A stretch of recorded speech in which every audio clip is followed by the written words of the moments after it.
The crypto markets suck. There's no other way to put it. Bitcoin is crashing. Altcoins are bleeding out even more. And just this last week, stock market saw its worst day in 2025. But what happened? Just weeks ago, we had the Trump pump, the post-halving hype, seemingly the perfect setup for a parabolic bull run. We all thought it was going to happen. But now even the strongest holders are throwing in the towel. I'm in many private groups and they could not be more depressing. And guys, and even in these groups, some of the biggest traders, crypto YouTubers, TA guys, everybody is capitulating. It is absolutely brutal. So if you're still holding your bags, you're probably asking yourself, is this really it? Was this bull run really just a trap? Or is there something everyone is missing? Today, I'm gonna break it all down for you guys. What's really happening behind this shakeout, why the markets feel so unstable, and whether I'm still holding or getting out. So if you're wondering what to do next, you guys don't want to miss this. And without further ado, guys, let's get into it. If you appreciate these videos, do me a favor, destroy the like button, share the video with your friends. It would mean a lot to me. And let's look at it. Well, if you look at the daily, wow, it is horrible. The only thing that's pumping is the Story protocol, which is a big VC coin. And I'm not sure how much longer it's going to last, but we'll see. The rest of the market on the daily is brutal. On the hourly, who knows? It could change by the time you guys see this. This could all be bloody red. It's just not looking very fantastic right now. We saw so far, as of the time of recording, the bottom at like 86,500, even 86,000, essentially, which is crazy. Last week, when we were at $98,000 right before the Bybit hack, it looked like we were going up, right? We looked like things were going parabolic and we were ready to rock and roll. But, you know, we were just back here, right here at the $98,000, $99,000 mark. And now 87,000, quite a ways below that. And a lot of people even calling for 70,000. Today, guys, also, we have a special guest on the show because I'm not a technical analyst, but I'm bringing on an expert for you guys so we can look at some of the ranges. And if this continues to break much lower, how low could it go? And if it breaks up, how high could we potentially see? We're going to bring on this guest in just a minute here. You can see this was an absolutely brutal 24 hours. If you guys are feeling pain, I feel you. I'm feeling it too. You had $1.58 billion in liquidations over the past 24 hours. Like, everybody got absolutely destroyed. We have the crypto fear and greed index at extreme fear. Now, this could be a bullish thing, but there's a reason why we're all in extreme fear. We'll talk about that in the end of the video. What are some of the reasons why we believe the sell-off is happening? Even Elio trades is capitulating. Holy F, the markets actually want us dead. F it, you win, I surrender. I'm going to start playing defensive and raise some cash. I don't think this is proper bear market, but if we explore the gap down to BTC prior highs, I want some cash on the side. Quantitative tightening is ending soon, so this has to be the last chapter of ugliness. Hopefully my horrible trading record in the past 3 months continues and I'm wrong here. I mean, this is historically, in my time of the markets, like, I've been here for 13 years, and I'll tell you, there's been some really hard times. I mean, there's literally times where what we've been working on have come down to literally days of runway left and super depressed, where we thought it was all over, and at the last possible minute, the markets gave us a sign of relief. And that's typically what markets do. They want to shake people out, and they call them weak hands, but I'll tell you, some of the biggest diamond hands that I know are also capitulating right now. So for me, long-term Bitcoin bull, hold your Bitcoin on spot, and the volatility should be less concerning. But if you're a subscriber to the channel, you know we've been in a lot of altcoins, and those are down bad, 90% from all-time highs. It's brutal. So as you can see, Bitcoin dominance is picking up, which means altcoins continuing to bleed. And as Benjamin Cowan says over here, you know, Bitcoin dominance at 66% is still in the book, meaning that we still have ways for alts to bleed and Bitcoin dominance to come back, potentially, which means one of two things. Either Bitcoin stays stable and alts continue to bleed, or Bitcoin goes down and altcoins go down much harder.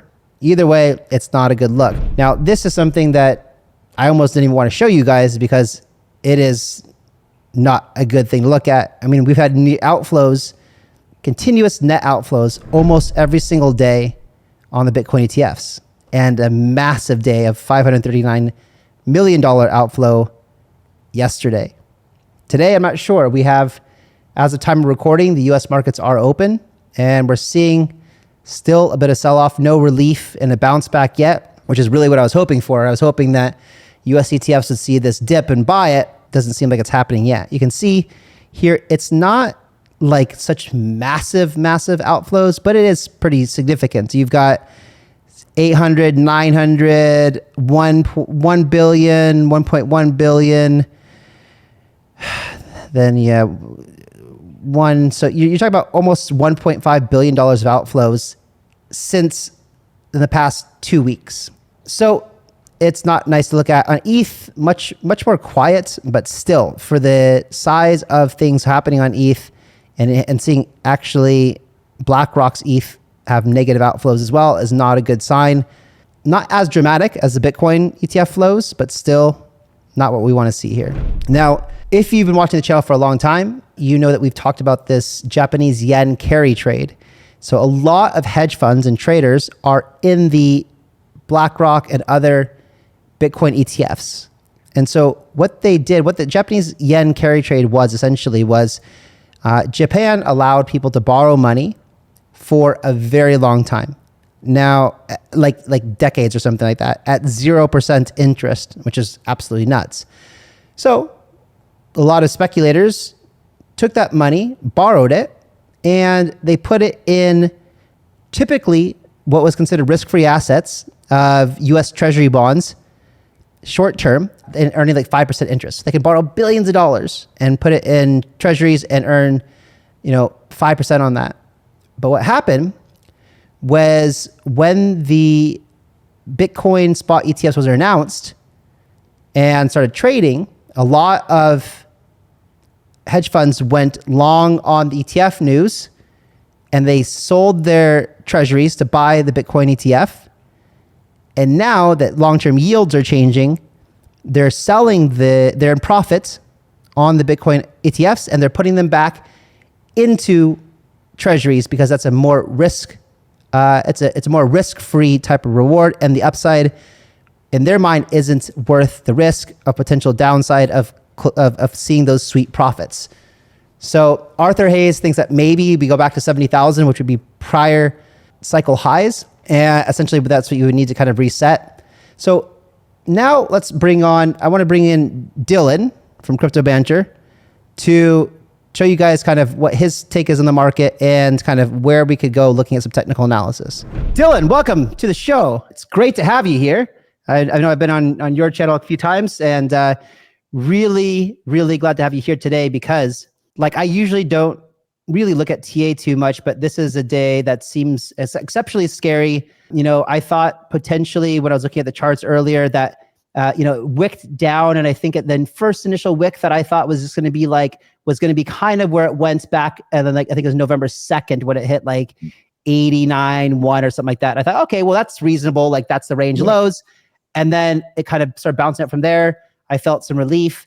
And now that I see then it was just nope. And then it seems to have dropped down to just below 87,000. So curious to get some perspective from someone who does TA for a living on a regular basis. What are your thoughts on the current market? Are we going much lower?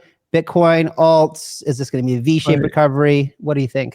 It's messy. It's really messy at the moment. And I don't think the macro situation is helping too much. We keep getting triggers from the news, whatever's going on, whether it's Donald Trump announcing tariffs or taking tariffs away and then throwing them back. We've got the Ukraine situation. We got so many things affecting the market. Then we had the Bybit FUD.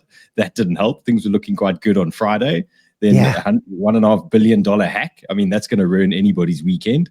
And we had pain there. And now there's rumors floating around that the big exchanges are selling ETH, Sol, BTC, putting a bit of pressure on the market as well. So people are panicking, and rightly so. And you can see that in the fear and greed index. I think it's floating, it's about 25 at the moment. So there's a lot of pressure out there. Why would exchanges be doing that? Do you think it's a manipulation or something? Or what's the reason? Possibly. Yeah. We've seen it before. If they were doing it, why would they be doing that? So probably initiate some kind of sell event, create panic, and then just buy back lower.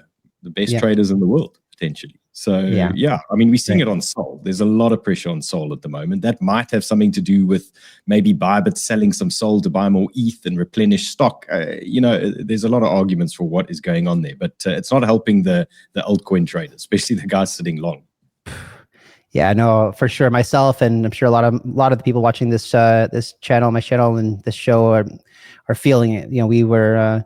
I was definitely recommending barbell strategy, but you know, I think a lot of people were all in on alts and AI coins and memes and got wrecked. Yeah, so look, maybe you can pull yeah, and you know, and it makes sense. But maybe in the interim, you could show us on a chart kind of like what we could expect, either higher or lower, the ranges. I don't know how you do your TA, but yeah, let's I'll keep let you take it over.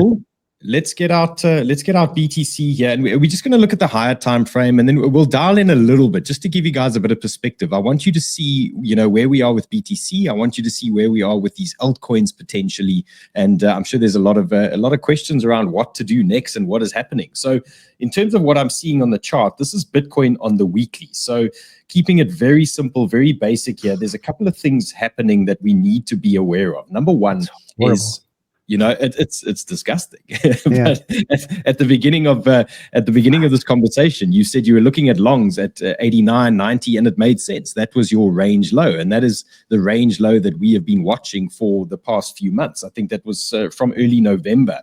From just after the Trump pump, we moved into this big range over here. So that has been our happy place. We've been long and short doing all these things, and you're shorting the tops and you're longing the bottoms, you're doing all of that. And you tend to do this until it breaks. And, you know, at some point it stops working, whether it goes up or goes lower down. And unfortunately, what we are viewing at the moment here is the weekly candle is starting to push a little bit below this range. So it's going to get interesting. We're only on Tuesday now, so the week ends on Sunday. But if we get something interesting here where we get a weekly candle close under that type of range, under the 89, under the 88K level, I think we're going to be in some kind of slow journey down, and we're going to start looking at levels round about this 80 to 77K. We're going to be looking at things like 72. It's going to be all over Twitter as we start dropping down there. And it's a horrible thought, because I don't know, I don't really want to know where the alts are going to be if we are sitting at 72K on BTC. Yeah, for the audience, you know, Dylan and I are in there's a WhatsApp group that we're both in, and I remember when the CME graph was created initially back whenever that was, what is that, November or something like that, and someone in the group said, oh, like after the weekend, they're like, oh, the CME gap was created, like you know, we're gonna retest that, and I was like, there's no. Someone in the group said, oh, 8 out of 10 times these things retest or they close the CME gap. I'm like, yeah, but there's no way in hell this one's ever going to come back. And maybe it does. Maybe. Yeah, and here we are. It's interesting because it becomes like a magnet, and then it becomes a topical. As you get closer to it, then guys start realizing this thing's going to suck this down. So yeah, things are definitely getting interesting now. That this is going to be a topic now. You're going to see it all over Twitter. You're going to see everyone talking about it. Now that we are closer to it, it's going to be a feature. But 80, 77 looking like a reality now.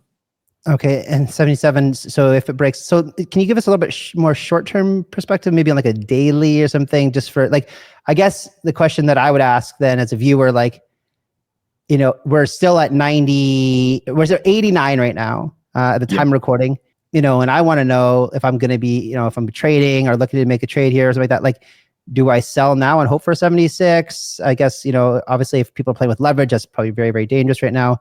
But on a daily, do we have any more clarity, or is it still the same so look, these things tend to not always go down in a straight line. So, you know, if we're talking about a chart like this could take quite a few weeks to play out, and you might see a lot of up, down before it gets to these levels. There'll be a lot of action in between, especially for the traders.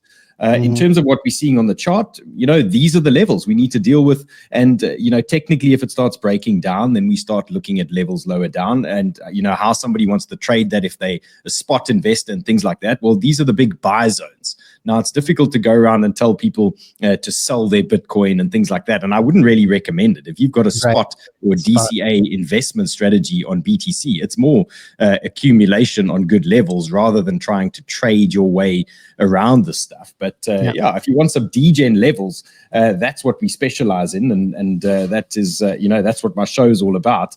And in terms of BTC, I'm tracking it here on the 2 hour. Now I'm going to dial in a little bit closer for you guys, but just so for those of you that want to figure out how to track the levels, you can see if you dial in on the 2 hour, you can see little clusters here to the left-hand side, and these often give you reactions. So on the way down, if a token or Bitcoin is moving up or down along the way, it tends to react on these types of zones. So if there is downside, you typically get bounces on these types of areas. So interim levels that I'd be watching for today and for this week, I would say you're looking at your 86,600. That's your current support from the dip we had earlier. Then 85,150 looks like a reasonable zone as well if there is a bit more pressure.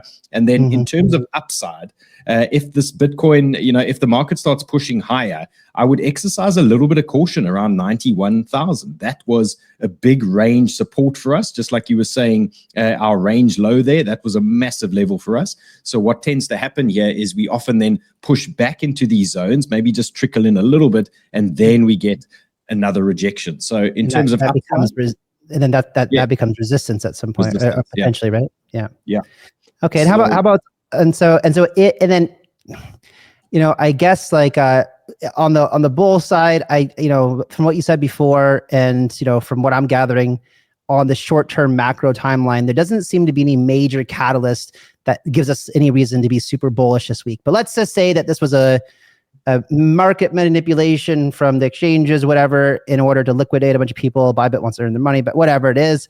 And so maybe now there's a V-shaped recovery or something. Like what would the upside look like from here? So what you can do 91, whatever. Yeah, you can look at liquidation heat maps. These are always quite handy. You can start tracking where the liquidity is, and I'll just refresh this one. This is the 24-hour heat map that I'm watching. So you can track downside liquidation levels, upside liquidation levels, and you can see they've cleaned things out now to the downside, and you can see these thick yellow bands are potential zones where the market makers might want to push higher to clean out some of that liquidity. That would be on the short term. In the next couple of days, that could be a potential upside target for us now. So we tend to watch these zones when they get bright yellow. That often becomes, the favored direction. And I'm sure you've seen one of these before. What does it mean when the yellow lines are behind on the left side of the price chart? So they've been taken out. They've been covered. Yeah. Okay. Roger that.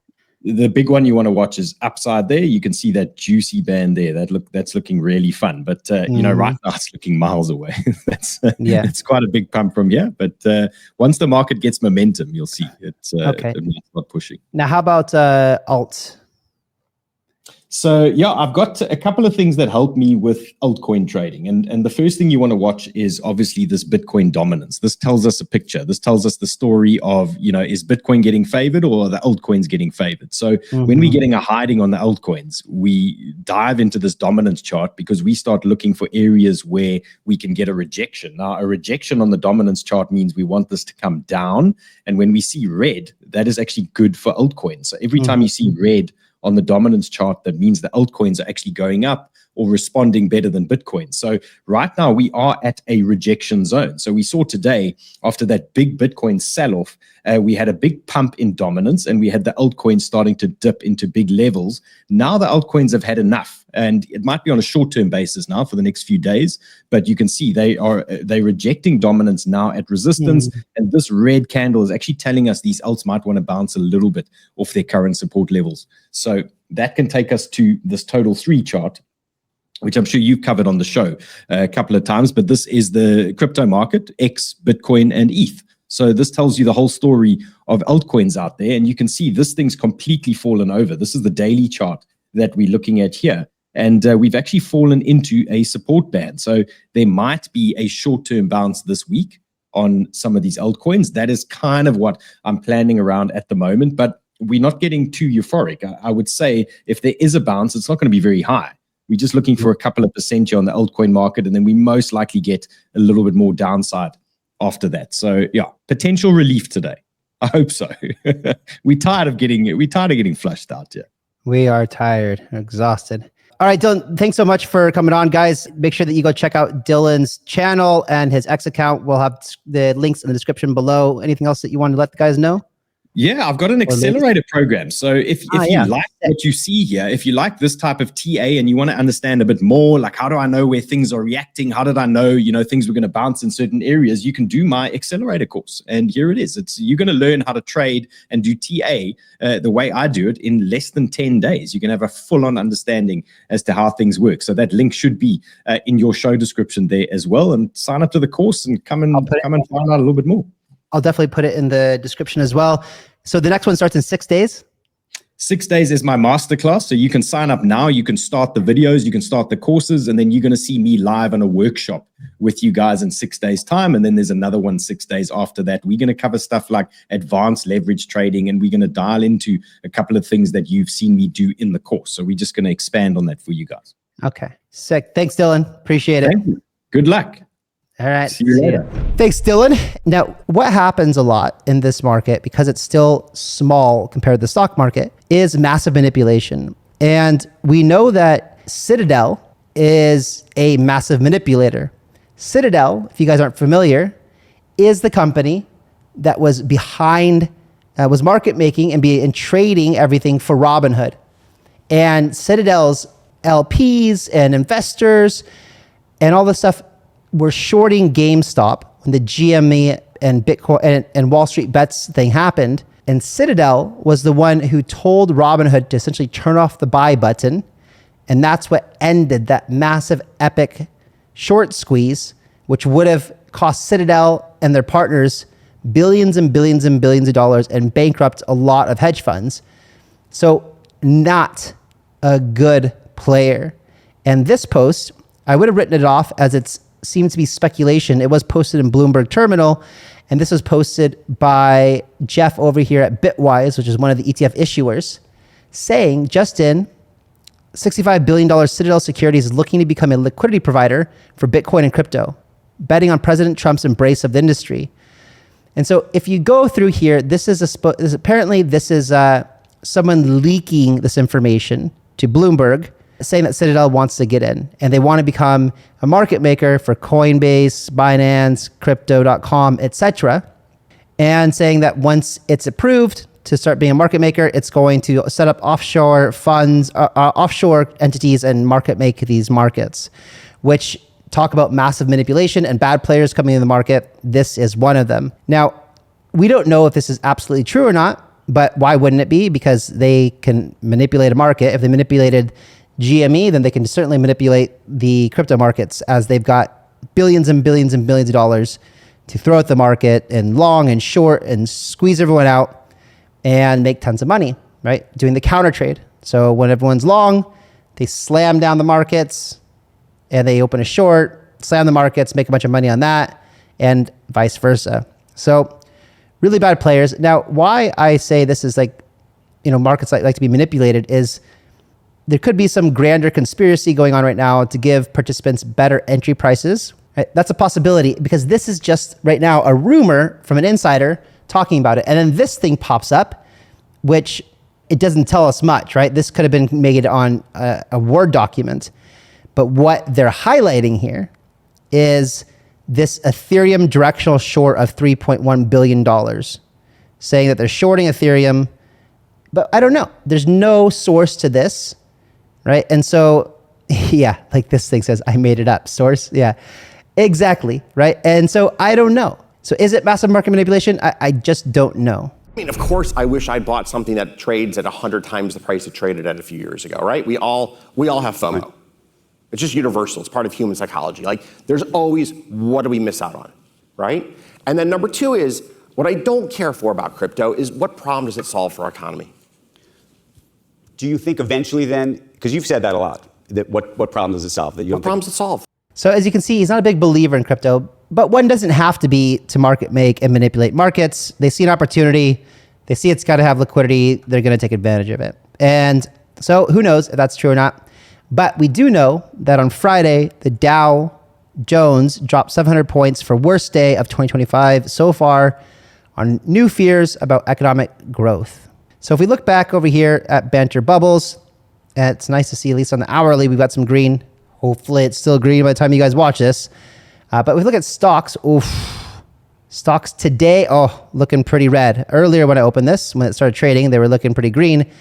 This is not good. As we know, you can see tech stocks are doing okay, but not great. Like Apple up a little bit, Amazon down a little bit. Overall, it's not a huge. It's actually sitting here at a break even. Nasdaq 0%, S&P -1%, Dow Jones. So it's a pretty neutral day in the stock market. But as you know, right now, unfortunately, the crypto is still very correlated to stock market. So if the stock market continues to drop down a lot, then crypto will. We're on time with the tariffs, and it seems like that's moving along very rapidly. We've been mistreated very badly by many countries, not just Canada and Mexico. So, this is a lot of things, the tariffs are a lot of things that people are worried about, and they think that it's going to create a lot of issues within the United States for production, and profits will go down and make things more expensive and be worse for GDP. I think that right now they have to, the United States has to course correct. And I think that what they're doing with tariffs and ultimately trying to lower taxes is going to be a net positive. It's going to bring, for America, it's going to bring a lot of manufacturing, production, jobs all back into the United States. But initially, until those companies take time to adapt and move their production from offshore back to the United States if they want to avoid tariffs, to find new manufacturing sources or parts within the United States. So for example, steel, everyone was buying steel from China before, and you need steel to do all kinds of stuff, right? Manufacture new construction or devices or whatever, vehicles, airplanes, ships, whatever. Well, before, the overseas markets were undercutting U.S. steel manufacturers by a lot. And so for example, that was going to put the U.S. steel production out of business.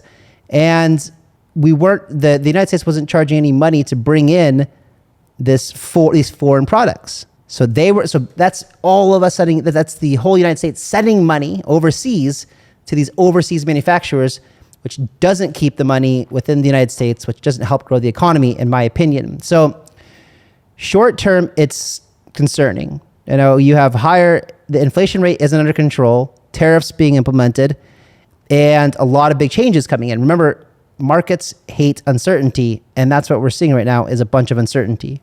What we're basically seeing is the market's starting to recognize that the euphoric expectations that were built into the prices that we're seeing may not come to fruition. And all this belief of this being the most pro-business administration that has existed in the post-war period is starting to be questioned. Why? For good reason. If you look at the actual policies that are being pursued, the priority is tariffs, decreasing immigration, and cutting spending. And all three of those things will lead to hits to nominal GDP. And if there's one thing that stocks don't like, it's hits to nominal GDP. And so we're just starting to see some signs in the data, but the big tightening effect is ahead. I don't see how it's going to cause, how decreases in immigration cause a decrease to net GDP. If you guys know, let me know in the comments below.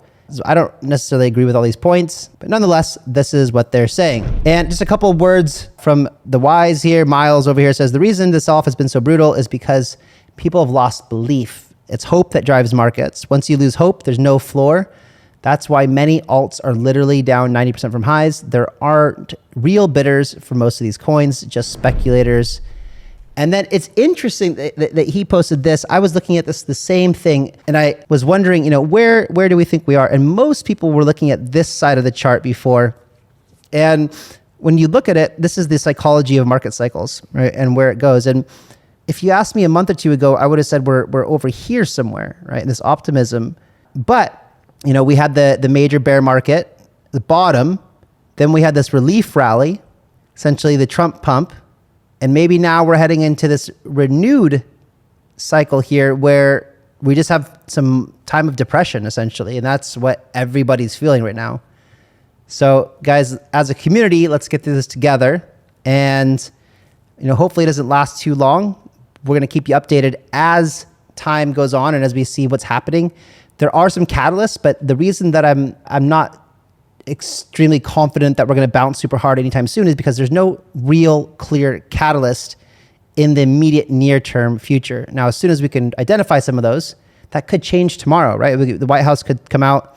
We know David Sachs. We know Senator Cynthia Lummis. We know Hester Pierce. They're all working on crypto regulation.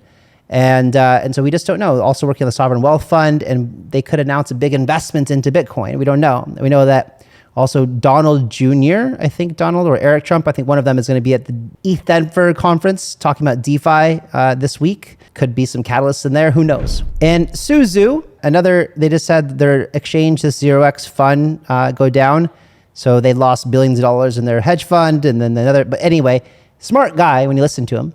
And I generally would agree with this. So the concept of bullish selling is simple. Coins transferring from weaker to stronger hands, and also value shifting to better and better coins. I'll let you know when there's bearish selling, but I haven't seen it yet this year.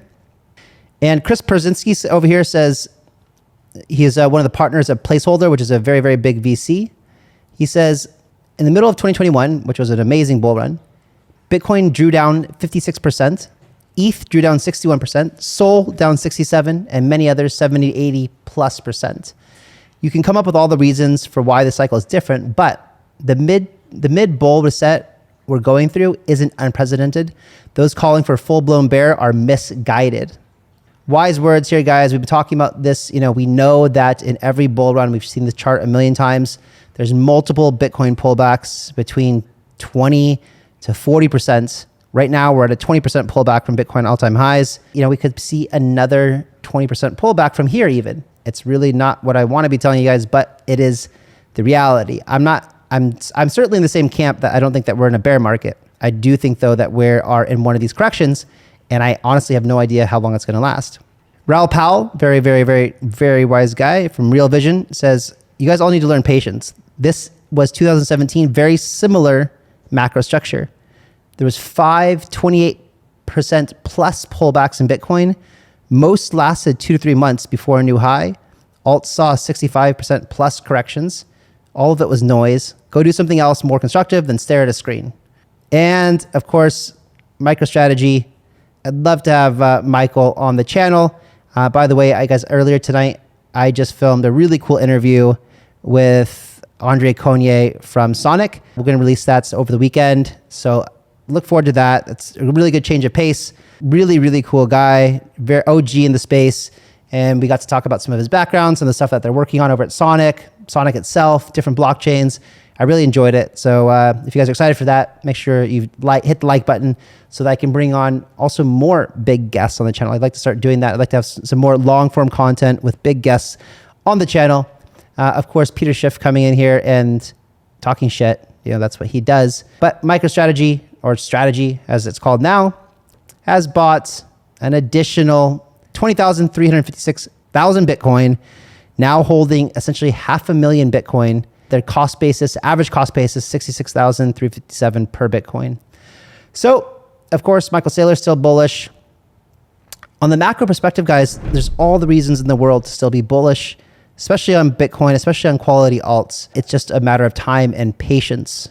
I've been here for 13 years, seen a lot of these cycles, and this is not out of the ordinary. Of course, our expectations were a lot higher with Trump coming in, pro-crypto regulations, but that stuff is going to take time.